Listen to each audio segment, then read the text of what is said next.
идеально. Мне не нравится, что он перепумывает. У него потому что сделано 2-2. Да, я поняла.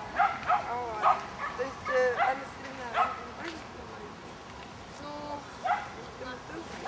наверное, да, потому что 2-2 делали перед Россией. Ну, конечно, едем не выигрывать, но кто знает. Да, хорошо. Значит, на горе просто супер. Была очень глубокая, то, что надо. Так что я думаю, попробуем. Да, да, особенно когда вот такой вот прямой закон.